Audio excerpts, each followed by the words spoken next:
할렐루야. 아멘. 이제 6분이 지나면 새해입니다. 미리 인사하겠습니다. 우리 성도님들 2022년도에 많은 은혜와 복을 받으시기를 주 예수님의 이름으로 축복합니다. 아멘. 오늘 고린도전서 15장 부활장인데 이 말씀 속에서 기도의 제목을 우리가 찾고 이 기도 제목대로 살아가는 중에 이 기도되는 역사가 있기를 주 예수님의 이름으로 축복합니다.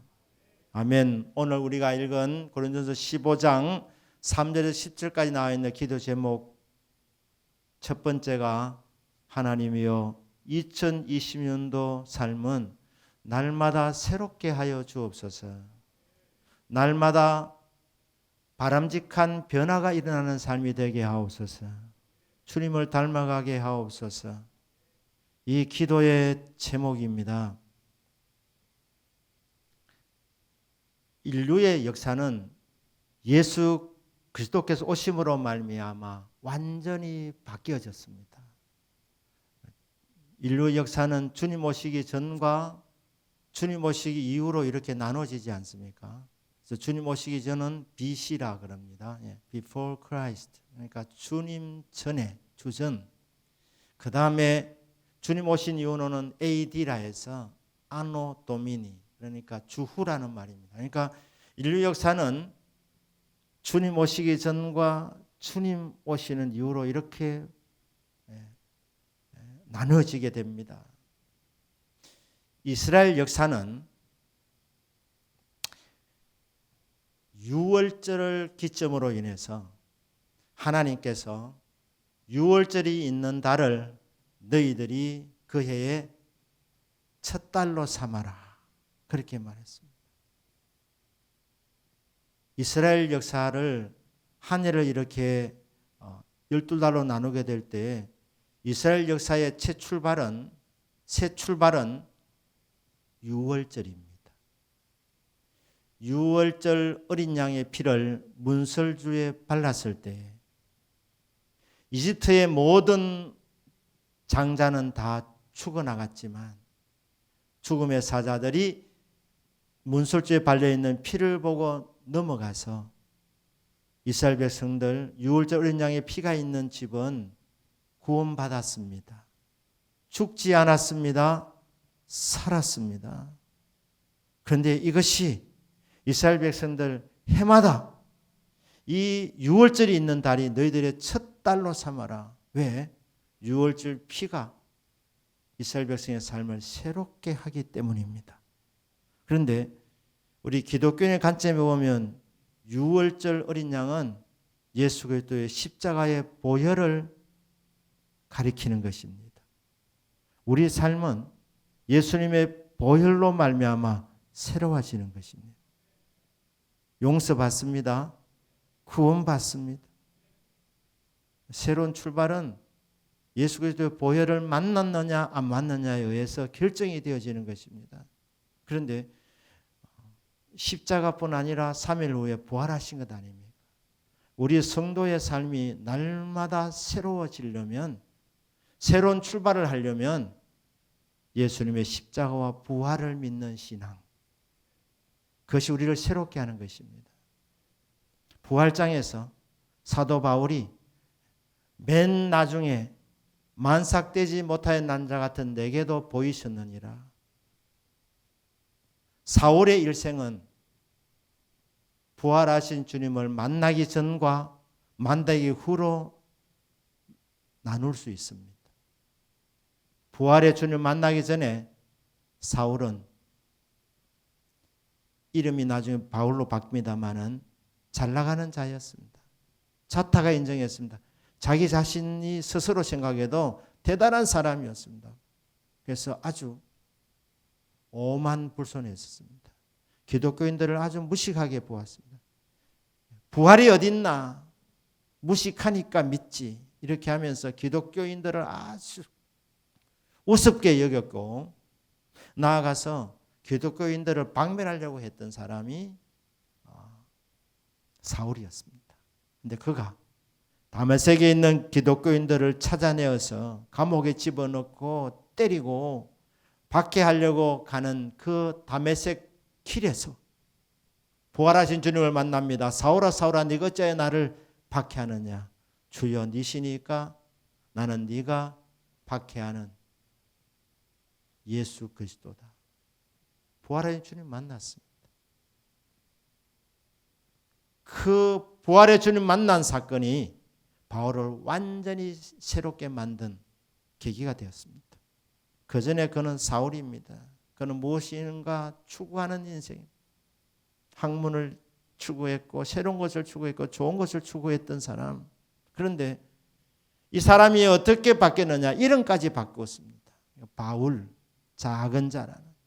그 오만불손했던 사람이 어떻게 겸손한 사람으로 변화될 수 있었느냐. 그것은 부활하신 주님을 만남으로 말미암아 바뀔 수가 있었던 것입니다. 부활하신 주님 제대로 만나면 변화됩니다. 날마다 새로운 삶을 살아갈 수가 있습니다.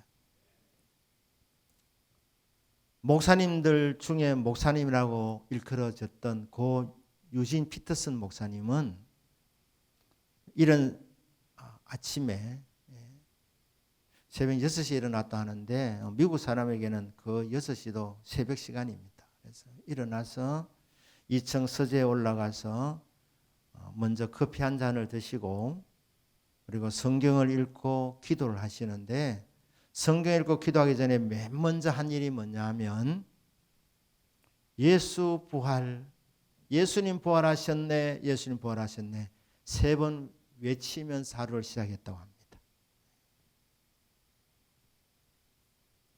목회자로 목사님으로 그런 사역하면서 부활신앙이 그 사역을 힘있게 하는 원동력인 줄 알고 그 사역을 새롭게 하는 힘인 줄로 알고 그는 아침에 일어나면 제일 먼저 했던 고백이 예수 부활이라는 고백이었습니다. 어떤 성도님은 아침에 일어나 눈을 뜨면 성령님 오늘도 좋은 날입니다. 오늘도 저와 함께 동행해 주시기를 바랍니다. 성령 하나님을 모시고 직장으로 가는 겁니다. 사업체로 가는 겁니다. 좋은 신앙 고백이라고 생각합니다. 하루를 여는 좋은 언어들이라고 생각합니다. 그런데 유진 피터슨 목사님처럼 1000마디가 예수님 부활하셨네. 예수님 부활하셨네. 이 고백도 참 좋은 고백이라고 그렇게 믿습니다. 여러분 부활신앙이 우리 인생을 바꾸는 겁니다. 2022년 한 해 여러분 날마다 새로움을 경험하시려면 부활신앙을 가지시기를 주님 이름으로 축복합니다.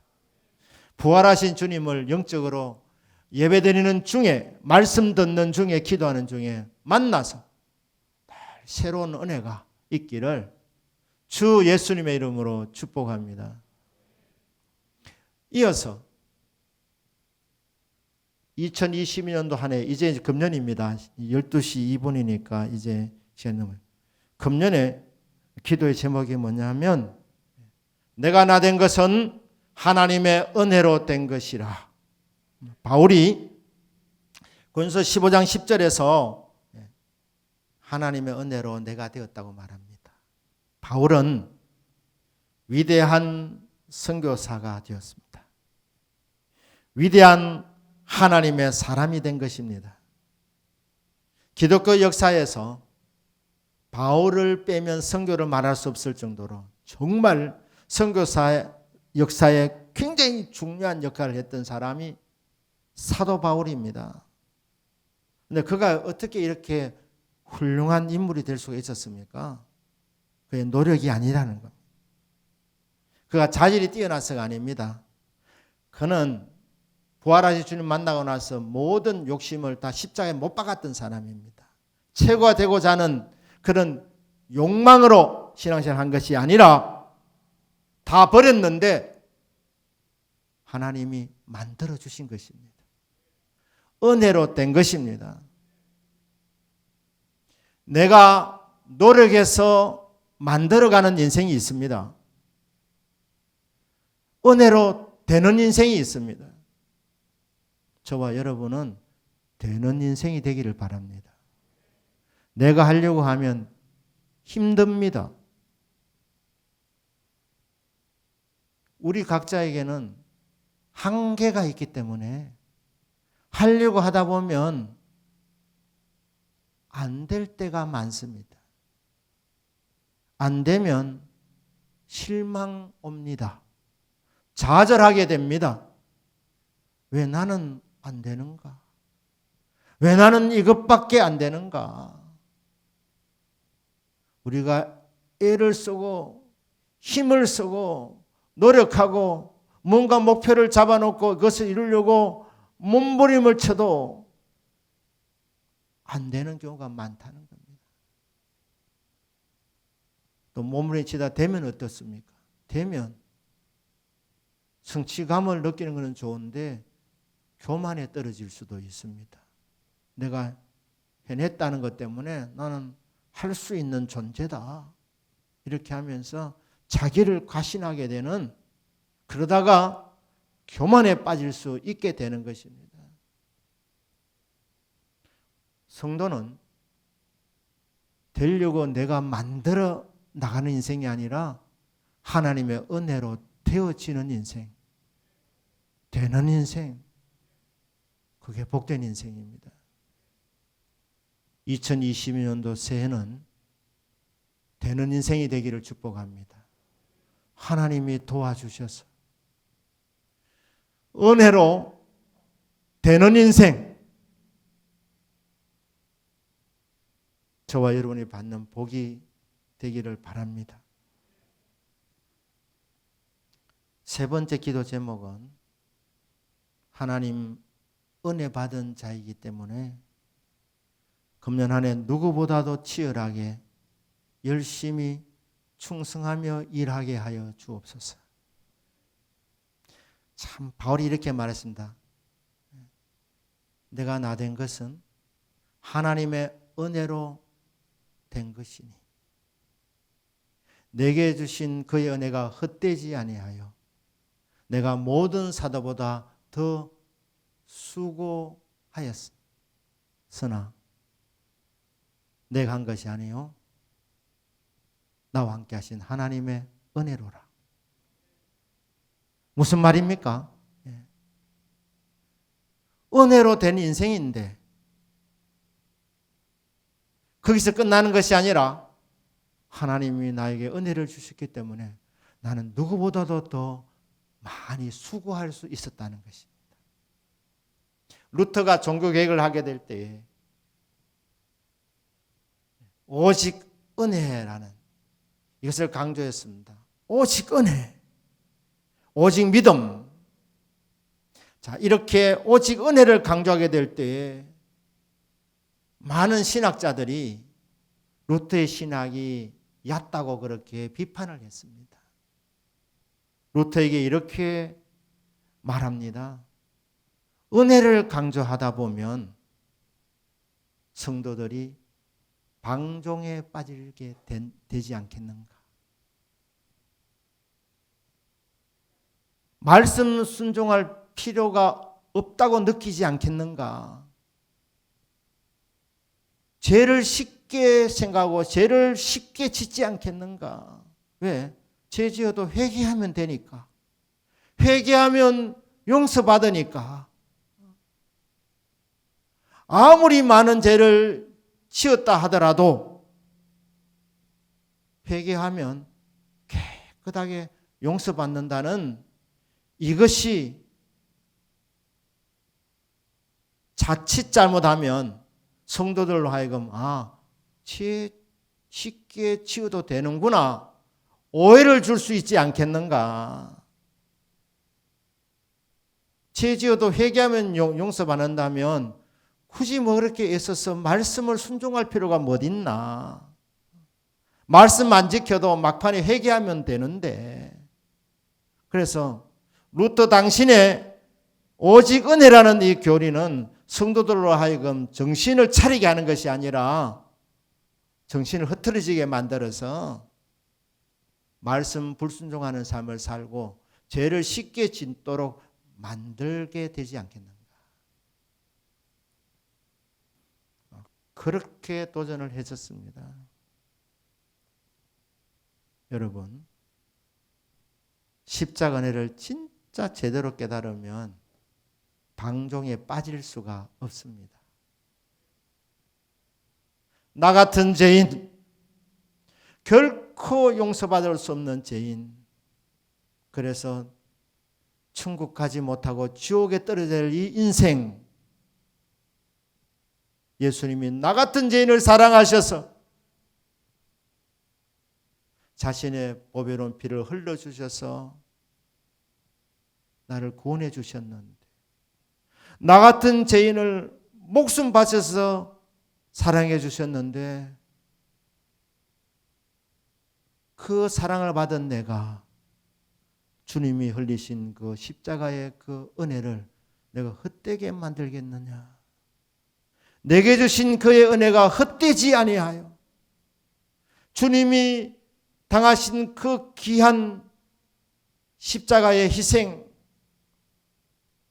나를 대신해서 담당하신 그 놀라운 사랑을 내가 받았는데 어떻게 쉽게 죄를 짓게 되겠는가.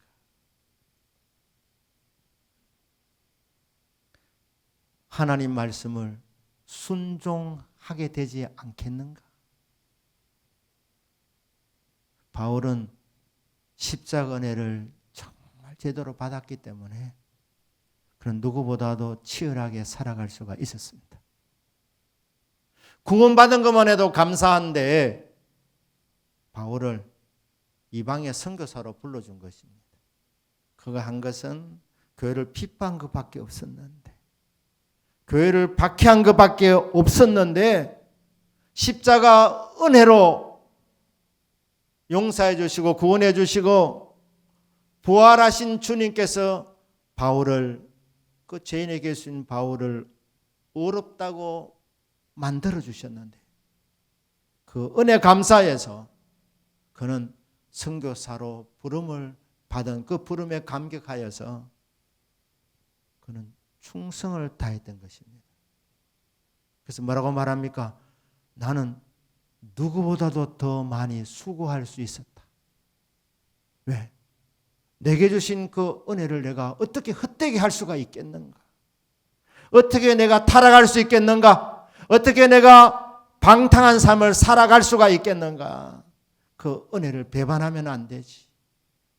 그 하나님이 나에게 직분까지 주셨는데, 나에게 사명까지 주셨는데 어떻게 그 일을 소홀히 할 수 있겠는가?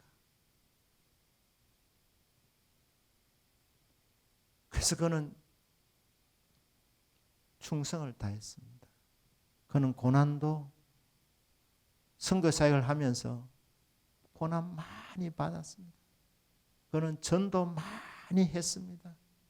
아시아에 있는 모든 사람이 다 바울의 말을 듣더라. 무슨 뜻입니까? 바울이 얼마나 많이 전도했으면 아시아에 있는 모든 사람이 바울을 통해서 예수를 믿게 되었다. 누구보다도 전도 많이 할 수 있었고, 누구보다도 더 주의 일을 하면서 고난을 많이 당했습니다. 39살 맞는 매를 5번이나 맞고, 물속에 일주일을 보내고, 돌에 맞아 죽었다가 다시 살아나기도 하고 그랬습니다. 그는 기도도 정말 많이 했습니다. 이런 말도 했습니다. 내가 방언도 가장 많이 할 수 있었음을 감사한다. 가장 유창하게, 가장 깊게 하나님 주신 이 방언의 은사도 많이 할 수 있었다. 기도 많이 했다는 말입니다. 은사도 얼마나 깊었는지 셋째 하늘까지 올라갔다가 왔던 사람, 신유의 은사도 얼마나 강하게 나타나느냐.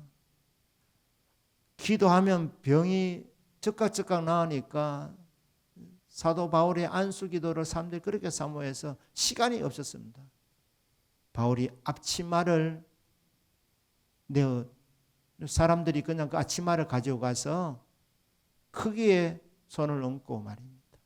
바울의 그 앞치마를 사용해서 예수 이름으로 기도할 때 병고침 역사 일어나는 강력한 신유의 종이기도 했습니다. 선교사로서 이렇게 위대한 삶을 살아갈 수 있었던 비결은 십자가 은혜를 제대로 받았기 때문이라는 거예요. 여러분 은혜 받으신 줄 믿습니다. 그렇다면 금년 한 해는 열심을 내기를 주님 이름으로 축복합니다. 직분에 열심을 다하는 거예요. 왜? 내게 주신 은혜를 헛되이 하지 않도록 하기 위해서. 내 이름을 내려고 한 것이 아니라 받은 은혜 너무 감사해서, 십자가 사랑이 너무 감사해서, 나 같은 죄인을 주님의 일꾼으로 불러주신 그 하나님의 크신 은혜 너무 감사해서 감격하는 마음으로 충성한 것입니다. 우리 학생들 은혜 받았으니까 금년 한 해 누구보다도 더 많이 공부할 수 있기를 바랍니다.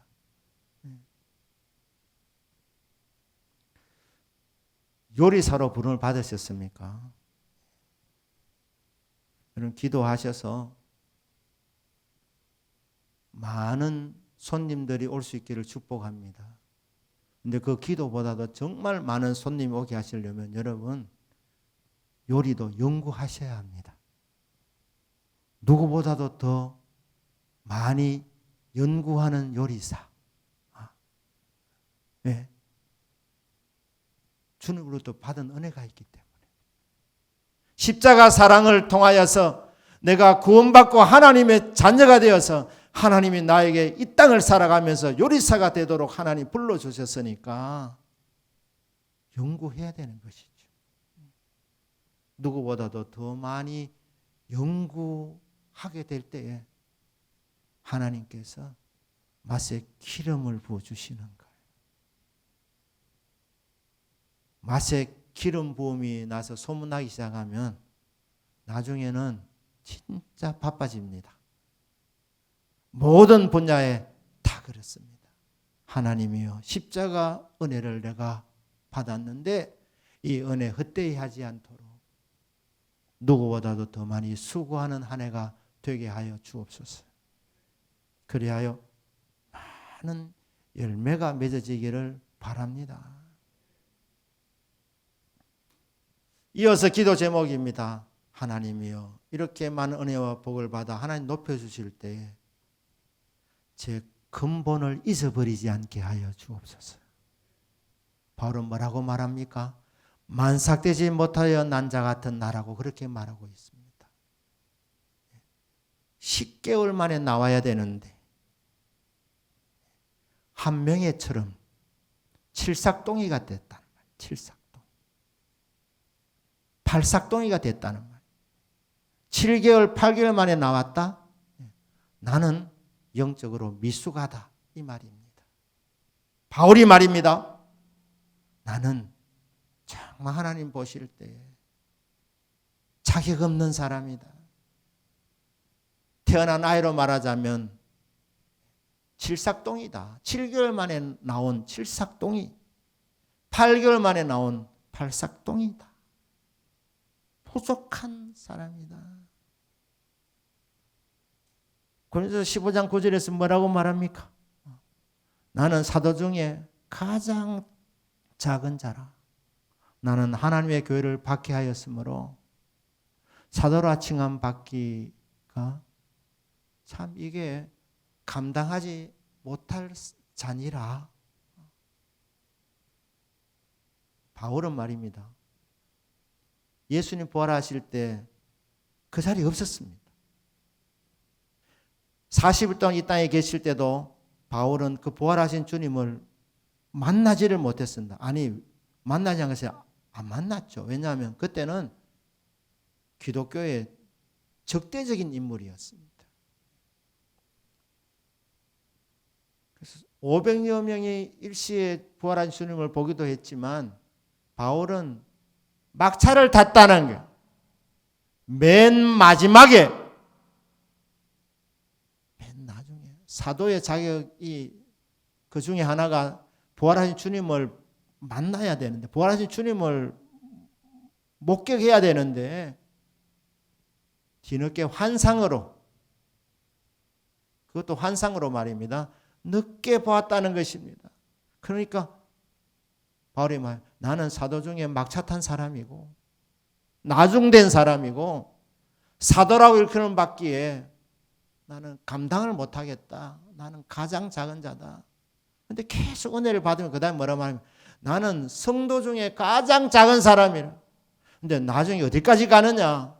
은혜 받고 또 은혜를 받다 보니까 사도라고 가장 잔잔한 그것도 사치스러운 말이었고 성도 중에 가장 작은 자라고 말하는 것도 그것도 사치고 엄밀히 말하면 나는 죄인이다. 죄인 중에서도 나는 죄인의 괴수다. 나는 교회를 핍박하던 사람이었다.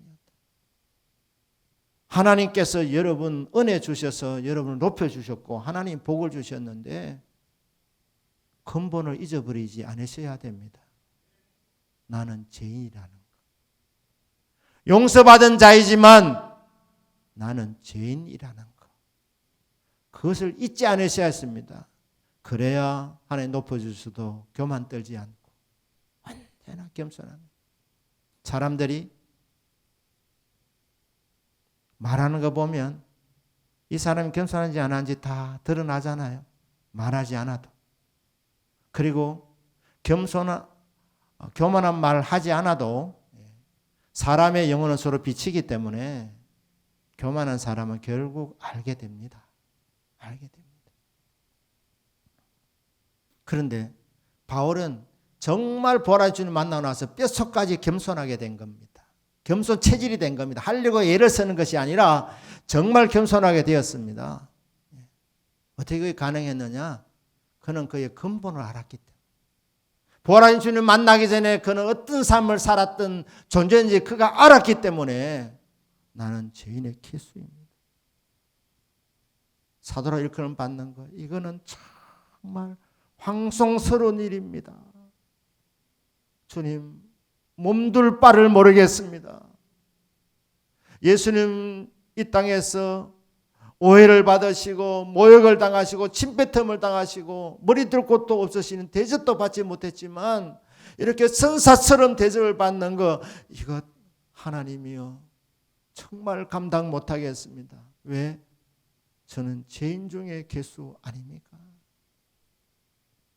금년 한 해 여러분의 근본을 잊지 마시길 바랍니다.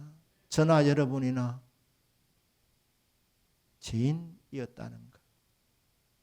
하나님이 예수님의 보혈을 통해서 우리를 불쌍히 여겨주셔서 용서해 주시고 어렵다 만들어 주신 것뿐이고 우리 근본은 죄인이라는 거죠. 죄인이라는 것. 그래야 여러분 섬김에 진짜 제대로 열매가 맺고 덕을 끼치게 되고 평화를 나누게 되는 것입니다.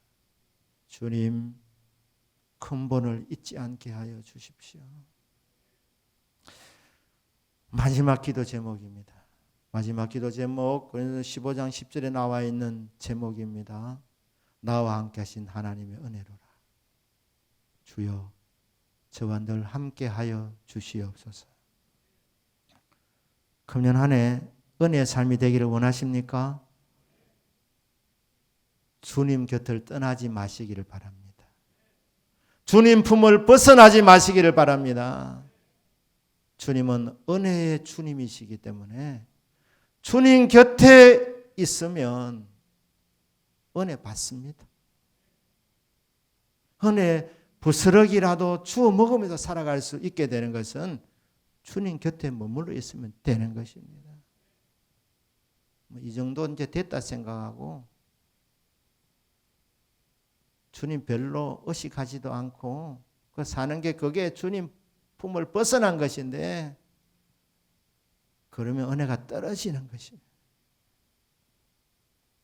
2022년 은혜의 삶이 되기를 원하시면 비결은 딱 하나입니다. 은혜의 주님 곁에 붙어 있는 것. 주님과 함께 하는 것. 나와 함께 하신 하나님의 은혜로라. 주님 함께 하시면 은혜는 오게 되어져 있습니다. 은사가 오게 되어져 있습니다. 능력이 오게 되어져 있습니다. 복이 따라오게 되어져 있습니다. 왜? 주님은 복의 근원이시기도 하시기 때문입니다. 주님, 2020년 한 해는 주님과 동행하는 한 해가 되게 하옵소서. 이것만 되면 여러분 삶은 은혜의 삶이 되는 겁니다. 자, 기도 제목 첫 번째 뭐였습니까? 하나님 저에게 부활신앙을 주셔서 날마다 새롭게 하여 주옵소서. 날마다 변화되게 하옵소서. 날마다 주님을 닮아가게 하여 주옵소서. 두 번째 기도 제목, 주님 은혜로 되는 한 해가 되게 하옵소서. 되어지는 인생이 되게 하여 주옵소서. 세 번째 기도 제목, 하나님의 은혜로 누구보다도 더 치열하게 살아가는 한 해가 되게 하옵소서. 맡겨준 일에 충성 다하게 하옵소서. 열심히 일하게 하여 주옵소서. 네 번째 기도 제목, 주님 근본을 잃어버리지 않게 하여 주옵소서. 교만 떨지 않게 하여 주옵소서. 자기 잘난 줄 착각하지 않게 하여 주십시오. 마지막 기도 제목, 주여 저와 함께 하여 주옵소서. 그리하여 은혜 충만한 한 해가 되기를 주 예수님의 이름으로 축복합니다. 아멘. 우리 한번 기도합니다.